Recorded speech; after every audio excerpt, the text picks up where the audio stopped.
If there are any questions, I would be very happy. Yes, please. Please go ahead. You were speaking about two things, separate things, but I'm curious about how they fit together. Like you were talking about nature and the lessons that nature teaches us. For example, the hatchet decay, the ripeness of things, the right time. So nature also teaches us things that we like about, like the food chain or something like this. Yes. Not so pleasant. And you were talking about stories and writing stories, and especially children's stories for small children, and the goodness of the world, and aspiring to something. Yes, there are those other things, but to highlight or focus what we aspire to. And so how do these things... Yes, very beautiful. So, see, that's where we have to understand that nature has not exhausted all possibilities within itself. Even leaving aside evolution, leaving aside supernature. And if we just look at this world, what is the most happening thing? Change. Okay. Look at the large spaces, this change from matter to man was there, say, 1 lakh years before. Anything called human, it was not there. Was there, what was this world when the asteroid impacted and destroyed 90% of life? So, first thing we must understand, what is there in nature is not the ultimate possibilities of nature. Nature is like a magic box, if you want to put it, and there are many, many things inside it. And second thing, nature is not just material nature. Nature is also human nature. That, of course, is understood. Nature is everywhere and in everything, but has the last word in the story of creation. Creation itself is a story. The only thing is now we have become part authors. So, first thing that we must understand is nature has a lot more to give. This even without reading Sri Aurobindo, at least to me, very logically, when I was 15, 16, I had understood evolution will carry on, and unwittingly used the word Superman because it seemed absurd that with man, God's creativity is exhausted. Either there is no God or there is more to come. I mean, we know ourselves, don't we? I mean, we may think very highly about ourselves. But to imagine that such a weak, imperfect creature, okay, good creature, but still very imperfect creature, who knows nothing beyond the tip of his nose, what is going to happen the next moment, is cannot be the last word of the creative's consciousness which is within creation. This one. Second, nature is conscious. In front, it may look unconscious. Look at an atom. When you read that, you have to have 2 electrons or 8 in the outermost orbit to create stability. So I was taken by surprise. How does the atom know it? But there is in the atom a process. There is a kind of knowledge, consciousness which is hidden in everything. The life of plant, the way they operate. Outwardly, it may look it's all mechanical. How do they seek light? I mean, I have a tree right outside my Desiree home. That tree reminds me how we can tackle with the most impossible situations. It's a big tree. So probably some obstacle came in the path of its light. Trees instinctively turn towards light. So there is a big trunk which has come out and then it has turned up. So every day I say, oh wow. Doesn't matter what is the degree of challenge, there is a way out. So nature is only a unconscious front, but behind is all the consciousness. This is the second thing we need to understand. And the third, because nature is constantly revealing new things, I need to understand, am I meant to be just simply following the ways of nature? This is one part. Like a bond slave. It applies to human nature also. I have certain natural instinct. Now, natural instinct is, well, if somebody abuses me, I get angry. That's a natural instinct. You can't say you are being wrong. But is that my ultimate possibility? Or there is something else within me which can become master of nature? So, there are 3 stages of schooling which Sri Aurobindo speaks of everywhere in Savitri and elsewhere. One is where we are submerged like slaves of nature. And plant life, animal life is like that, life driven by instinct. So that's called asanna mrityu. It's like we are not conscious of what's happening, yet behind the movement of the deer and the tiger that leaps, you can see that there is a consciousness. Automatically it operates instinctively. Instinctive instinct is intuition operating within the limits of the species. The next step is you become a student of nature. That's what is the next step. That's what makes us human. If we are driven by nature, then we are just like animals moved by instincts. So we become students of nature, the witness, the sakshi. We discover new secrets and then we become masters of nature. Ish, Anumanta, he who sanctions, this I shall do and this I won't do. This movement I will allow, this movement I will not allow. So these are the three aspects with regard to our relation with nature. And we need to discover all of them. First one, we don't need to discover. So these stories are telling us about the possibilities. And if we understand them as possibility, they are so wonderful. I'll give an example of a story which seems impossible. So there is a story of Raja Harishchandra. Now this noble king belonging to the Suryavanshis, Lord Rama's ancestors, he has taken a vow, I'll always speak the truth.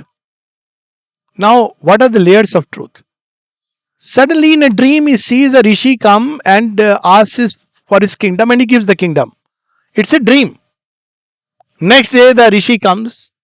The king doesn't say that where is the legal note? Show me that. He doesn't say, oh, it's a dream. For him, even in a dream, what he has committed has its own truth.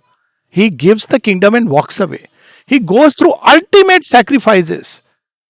So when I read truth is a hard and strenuous conquest from the mother, I understood because that story was so evident. Anything whose principle we want to discover, love, we can't be satisfied with just the outer layer. Oh, love is all about WhatsApp messaging. No, it's not even about marriage. It's not about romance. It goes much deeper. Love is the flame of sacrifice. Then you discover its origin is in the divine. So this thing is given to human beings to consciously evolve. And there are tendencies, raw material is given to us. And shaping this raw material into its divine possibility is what education and yoga is about. Since we are talking about love, somebody asked the mother, what should we do when love comes to us as human beings? Aren't we supposed to reject all love for the sake of the divine? She says, it's better you go through it. And if you learn to love even one person in a true way, without expectations, and then she says, you will touch the core of divine love within you and within creation. And she says, the other way of shutting your door to love, you may lose that possibility, who knows, for centuries. Because you have shut the doors. So you see, we are given raw material. That's what nature gives. Now, animals live with the raw material, so they eat raw food. I mean, this just to say. But we are given the fire to cook that raw material. That fire inside is the fire of aspiration. I want my crude things to become more refined. So I have to cook it. That fire is inside. So when I cook it, that same tendency, which is animal, becomes human, and that human becomes godlike. The godlike becomes divine eventually. So this both things are there. One is nature, and the other is beyond nature, which if you read Lyle Watson's book, same thing he speaks about supernature. The Divine Mother, of course, speaks about the Divine Shakti, which is the origin of nature. That's what makes us, I believe, truly human. That we are not satisfied just by being what we are, but going beyond. Transcending ourselves is what characterizes as the ultimate human possibility. Yeah.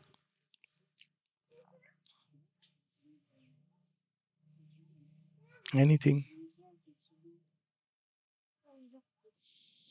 Okay. Ah, okay. Yeah. As children are growing up, there seem to be two options. One is to give them a framework to understand the world, which enables them towards their higher possibility, and the other is to instill that sense of questioning in them. to always be, looking and wondering and trying to understand the deeper meaning. And it seems that you cannot do both at the same time to me. So, what would you say? So, giving a framework vis-a-vis letting them explore freely, let me put it like that. So, let me put it in a slightly paradoxical way. See, the age of institutions is over. Let me tell you, because institutions are very heavily loaded with mental framework. Having said that, the mother spoke about the future, and this is where I feel it should be. She says some framework is required in the beginning. It should be very wide and plastic. Some framework is required, but framework need not be crammed up class. Framework should be very wide, like nature walk and being around. But they can be, honestly speaking, even in the wild, those who are ready for learning can learn. But well, then it's a different process altogether. I mean, people in villages learned even without going to school. That's a different story altogether, because whatever life gives them becomes an opportunity to learn. It's something inbuilt within human beings. How did the first human learn before school? But we don't need to go back to that. We can give a kind of framework, be a little more conscious. So there are things here and there, like this wonderful example. You have that tire which has made a steps. So children, children learn that we can use these things in a way which is very different. They learn about creativity. I think creativity is something so important. So some framework should be there. For example, when children are exploring, if there are wild or poisonous snakes, you have to be careful. You can't just leave them in the wild and say it's okay. So one has to be, but at the same time, children should learn how to deal with these challenges. So framework should be there, but it should be very wide, supple plastic. That's why no exams, for example. But there can be some kind of a rating. Why this rating is important? Because children, if you give them nothing, nowadays, I don't know how it is in Auroville, but they fall back to simply WhatsApp education, which is no education. Now that is dangerous. So till they develop, in ashram there were competitions for which prizes were given. People asked the mother. She said, children are living in the vital. You can't just let them just.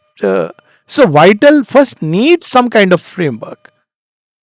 And then they must understand, however, that learning goes beyond the classroom. That's what universal education, which nowadays people speak about, and also the teacher teaching himself is taught. All these sutras come from there. To love to learn, to be a seeker, all these are important. But initially you start with them, with a framework, then you take out. It's like when we go through education anyways, at the end there are no frameworks, you have real life, which is very different. All my medical education, doing my MBBS and MD, didn't teach me what my first patient taught me, honestly speaking, because it was all checklist boxes. And the first patient I started using the checklist, it didn't fit into any of these. Nobody taught me patience is required. When a patient came and asked me, Dr. Saab, this medicine I have to take with before food or after food. I said, okay, after food. Then comes back with water or milk. True story I am telling you. Night 12 o'clock, I have slept off my duty and knocks. Knock. So, okay, you take it with water. Comes back, but I take milk at that time. Okay, you take with milk, it's okay. Then comes, sir, with warm milk or normal milk. Now that time my whole thing was, I was too sleepy. And first time I realized I'm not supposed to lose my cool when there is a poor fellow doesn't know. He's asking, he's genuine about it. You can't. So from that time I made it a rule that there are no foolish questions, there are only foolish answers. So it's an education. I learned a quality of a doctor, which I didn't have. My education system didn't teach me. And you can use that learning to earn money. During COVID, people made 3-star hospitals. So Sri Aurobindo says so beautifully, what is education? To induce, to bring out that which is the best in you. And then he says further, and to put it to a noble use. So bringing out the best is not enough. I may have all the capacities. What do I use it for? I may use all my intelligence for crookedness. So that is half education. So both things should go together. Some framework, it's like freedom. As children, we grow up with some very nice concept. Till 5, you have the parent-child relationship. From 5 to 15, you are a friend. You can't say you are left in the wild. Your friend. Of course, nature will help you grow, like Shakuntala and all these examples. But then, you are like a friend. Father discusses with them, parents. And from 15, they are free, but you are keeping, like how the divine does. He gives us freedom, but not quite so. He is keeping a watch. And if the sheep goes very far, he knows how to call it back. So that is how it should be. That and empowerment means that they learn how to make their choices. I think this is so important. When they learn how to make choices, then they are free. Second, the consequence of choices, as it would be in real life. We give them weird consequences. Of course, here I'm sure they don't do, but some consequences come in life. For example, a child who is constantly hitting others. If in real life you will become isolated or you'll become a gangster, you have only two choices in life. You can't have a third choice. So, choices which should follow very natural consequences of your actions, not arbitrary. So, all this requires dealing with children. They have to grow in consciousness, and otherwise, there would be no need of parents and teachers itself, ultimately. So, framework is required, but it should be very supple, very wide. If a child wants to just sit for a day, it doesn't feel like. So, no, you have to be inside the class. But at the same time, if he makes it a habit, so see that suppleness is required. Oh, this is very cool. I can go in the school and just go to sleep. I'll keep awake till 12 o'clock midnight because I have a nice cozy place. Teachers don't tell me anything. That is also not good. Because we are teaching the child to, to tell lies. We are teaching him to manipulate. So manipulative behavior. So all this have to be taken into account. It's a whole psychological world. That's why the mother said a teacher has to be a psychologist and a yogi. But a psychologist has nothing to do with BA and MA in psychology. That is not psychology at all. I have learned as a psychiatrist lot more psychology from the Mahabharata than I have with all those. I have read those psychology books and I had to literally tell my students of psychiatry and psychology, throw those books out of the window. Or you read them only for your exams, because unfortunately. So this is how it should be, both. But not very narrow and restricting frame, certainly. Alok, everybody likes appreciation, and your appreciations are very genuine, and you appreciated this school. And I would ask, you see, when mother was asked to name a school, she named the first school in Auroville as the last school. Then after naming so many schools, after school, super school, things, Future school. future school she didn't name. There is Neither the another transition- somewhere else. we have named it, but it is not in mother's, as far as I know. Yeah, it's But not in her, the yes. last school she named as the no school. So when she says these are very symbolic, and Yes. that meant for us. And from last school to no school, there is a journey, and maybe we are somewhere in between, and this school is here, and there are other schools. But would you like to emphasize, Yes, elaborate on no school? Absolutely. So, see, these terms have a certain connotation. So, what really is school? The word itself communicates. School is somewhere where from outside you are schooling. You are forming something from outside. And that's what a school is. The child goes there and comes out as a finished product. That's why you had that famous, what was that? We want no education. I forget the name of it. Huh? Yeah, Pink Floyd. That's right. We want no education. So this idea of sending children to a space from there they come out as finished product. This is what schools were doing. So no schooling like that, but exploring, discovering. That's why the paradox would be otherwise. Even in ashram, She spoke of the school as one day, she says 50 years later, it will become the seat of highest knowledge. So, by no school, she did not mean that, children should be growing in the wild. What she meant was the typical mental framework that should go away. For instance, when she spoke of no religion, now this no religion means there is an approach to God as somebody who is outside us and whom you worship and pray and supplicate. But religion, in the sense that there is the sense of the sacred and the divine presence within and in everything, that is not something which she is. So she is speaking specific terms in a certain ways. So religion has dogmas, narrowness, creeds, cults, where everybody must conform to a belief system. But that doesn't mean again human beings are left in the wild. They can be. Well, that's a choice given to everybody. But if we speak about evolution, there has to be a process where we can participate. So in that process, we don't need to use the word school. So the best word I believe still is Guru Kul. Not because of Guru Kul in that way that we have this idea. Unfortunately, films has completely distorted Guru Kul. What does Guru Kul means? Guru Kul. It is the family of the Guru.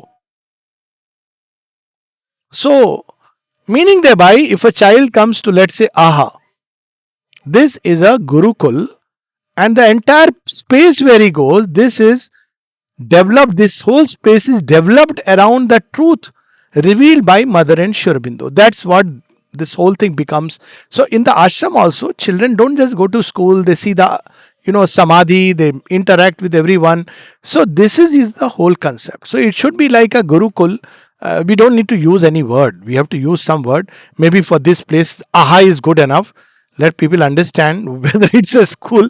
I mean, to me, it meant like an AHA experience. But yes, if you start doing a traditional schooling where people are put with the blackboard and chalk, first thing that I heard, which made me so happy, that there are no blackboards and no white chalks. Racism is out. Okay. So, no black and white, because life is so much about grey. So anyways, that's a different story altogether.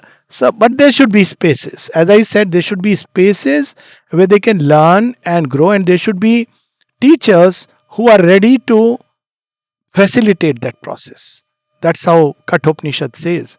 Wherever there is a seeker like Nachiketa, and wherever there is a teacher like Yama, there is something beautiful is created. And the mother confirms this in one of her writings. Wherever there is a seeker and a teacher who can facilitate. So teachers are not teachers with B.Ed, M.Ed degree, but facilitators. Somebody has to facilitate that learning. That's all. It should be a space.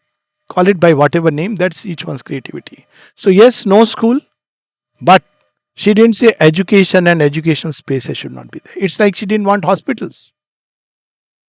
But then people fall sick. So what do they do? So we should have healing spaces. So this idea of spaces dedicated to a certain kind of activities there in Indian culture and should be respected. It is Rith, part of Rith, that while everything is everywhere, you can stand by a stone and pray. As long as you don't turn that area with a mazar and say, now this is only my place. You can stand before a tree and pray. Nobody denies that. But there are spaces which are like concentrated spots which facilitate the learning. That's what playing space and time is about. We have to respect the rhythms of time and we have to respect the concentration of certain energies at places. That's how it should be. Not school as subtly, it's horrifying. One of the things that I dread, I love to come again and again to serve the mother, lives after life. But this idea of going to a school with a bag is horrifying. So this is a good place to come. So maybe much better. See, these are steps. Mankind will go through many sub stages to discover that ultimate possibility. Institutions will go away. It's already happening. Why only school? Age of institutions is over. And human beings are, like currency. It's becoming defunct more and more. So all this will happen automatically. Okay. So I think we will. Thank you so much. Really enjoyed being together. No, it's a joy to be here. I'm taking a lot of things myself, lot of learning, lot of wonderful things. Thank you.